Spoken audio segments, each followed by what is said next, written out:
سلام بیننده ارجمند. مقامات تاجیکستان و قرقیزستان سبب‌های مناقشه در مرز دو کشور را تحقیق می‌کنند که در جریان آن 8 نفر از جمله 2 افسر تاجیک زخمی شدند. هیئت به رهبری شیرعلی خیراللویف، مشاور رئیس جمهور در امور امنیت و دفاع، همراه با نمایندگان قرقیزستان به روستای خواجه اعلی در ناحیه ایسفره رفتند که مناقشه روز 11 انور در آنجا سر زد.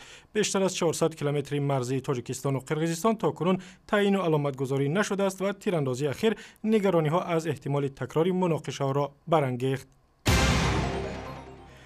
وکیلان دفاع زید سیدوف، وزیر سابق زندانی تاجیک، از بیانیه‌های رئیس آژانس مبارزه با فساد به خشم آمدند و گفتند که به دادگاه شکایت میبرند.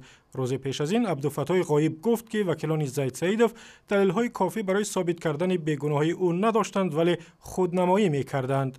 در نشست مطبوعاتی فتاح سیدوف گفت که ما صبحانه را در خانه زید سیدوف میخوریم. این از اون چیزی میگه که دولت میداد که از خفای ما مثل میپویند، تلفن‌های ما را گوش میکنند. وکیلان دفاع زید سیدوف چنین عملکرد را به احترامی به حقوق بنیادی خود خوانده و گفتند که ممکن است از این رفتار مقامات به دادگاه شکایت کنند. دادستانی ولایت ختلان میگوید هنوز دهها جوان از منطقه کلاب در مدرسه‌های دینی کشورهای خارجی تحصیل میکنند که مایه نگرانی است. اکابر عزت‌اللهف، معاون دادستان ولایت ختلان، گفت از سال 2010 تا کنون بیشتر از 300 جوان از منطقه کلاب را از مدرسه‌های اسلامی خارجی به کشور برگردانیدند. او همچنین افزود: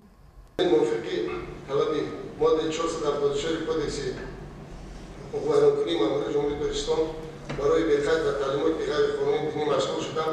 8 عدد پرونده‌های خوبایان‌کنی معاملات ترتیب داشته بعد به انجام رساندن مسئول شهر حساب است.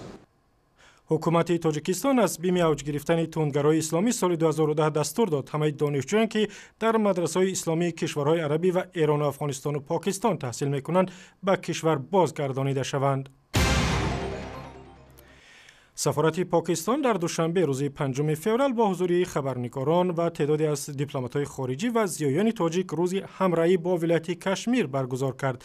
امداد حسین بیسمر، سفیر پاکستان، در این نشست گفت که سرنوشت کشمیر را که هند و پاکستان برای آن 2 بار جنگیدند باید مردم آن ولایت تعیین کنند.